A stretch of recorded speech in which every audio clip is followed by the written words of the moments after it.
வாழ்க்கையில எப்ப பிரச்சனை எப்படி வரும், எந்த விதத்துல எந்த திசையிலிருந்து வரும் நமக்கு தெரியவே தெரியும். பிள்ளை இல்லாத பிரச்சனைன்னு ஒண்ணு இருக்கு இங்க சகரியா வீட்டுல. ஆனா சில வீட்டுல பிள்ளையாலே பிரச்சனை வரும்.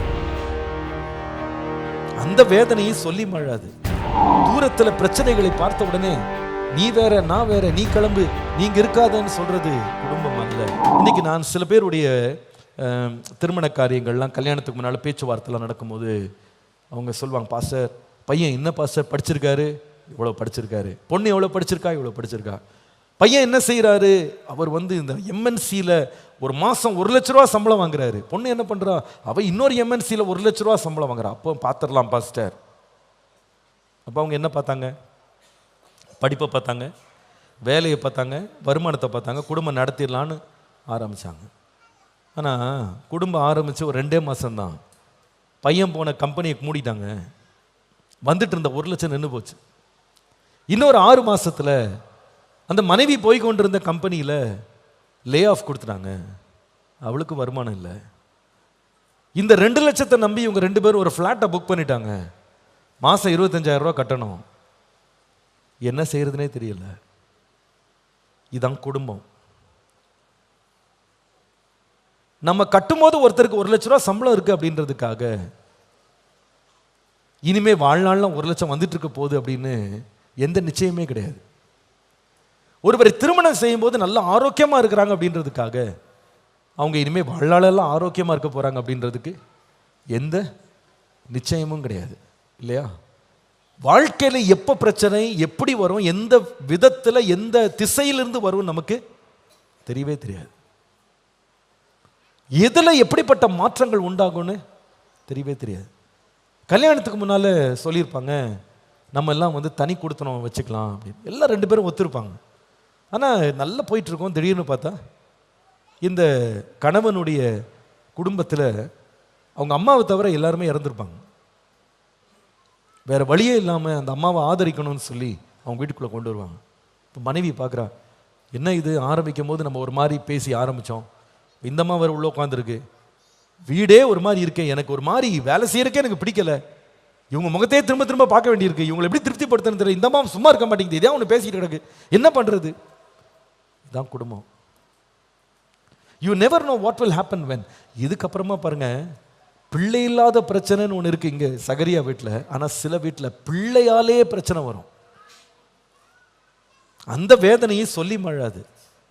பாருங்க, நம்ம சில குடும்பங்கள் ஆண்டவரே எனக்கு பிள்ளையை தாரோம் பிள்ளையை தாரோம் பிள்ளையை தாரோன்னு ஜெபம் பண்ணுறோம், பிள்ளை இல்லைன்னு வேதனையோடு இருக்கும். ஆனால் இன்னொரு குடும்பத்தை போய் பார்த்தீங்கன்னா, பாஸ்டர் என் பிள்ளை பிறந்துச்சு பாஸ்டர், ஆனால் என் பிள்ளைக்கு குறை பிரசவமாக பிறந்துருச்சு, என் பிள்ளைக்கு மூளை வளர்ச்சி இல்லை, என் பிள்ளைக்கு கை கால் சரியாக வேலை செய்யலை, கண்ணு தெரியலை, என் பிள்ளைக்கு காது சரியாக கேட்க மாட்டேங்குது.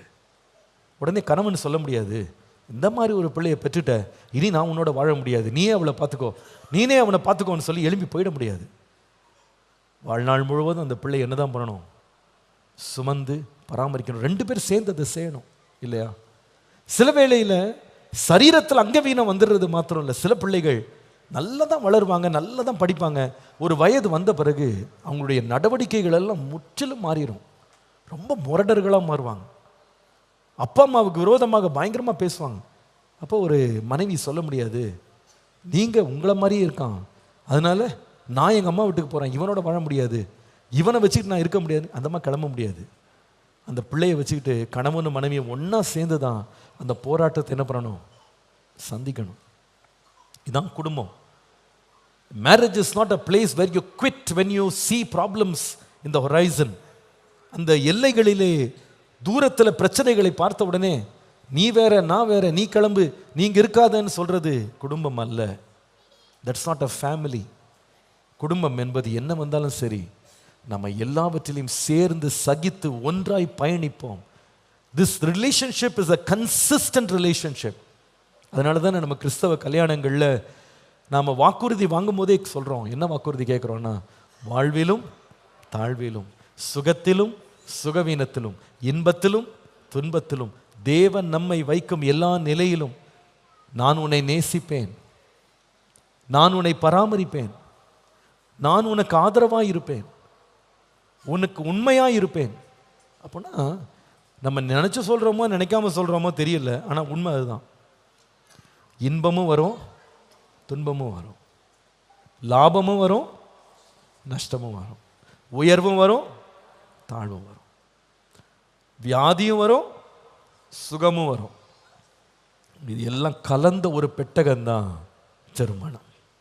ஆனால் அந்த திருமண வாழ்வினுடைய வெற்றி எங்கே இருக்குன்னா, பிரச்சனைகளை சால்வ் பண்ணிட்டு பிரச்சனைகளை சால்வ் பண்ணுறதுனால தான் நான் குடும்பம் நடத்துகிறேன்னு கிடையாது.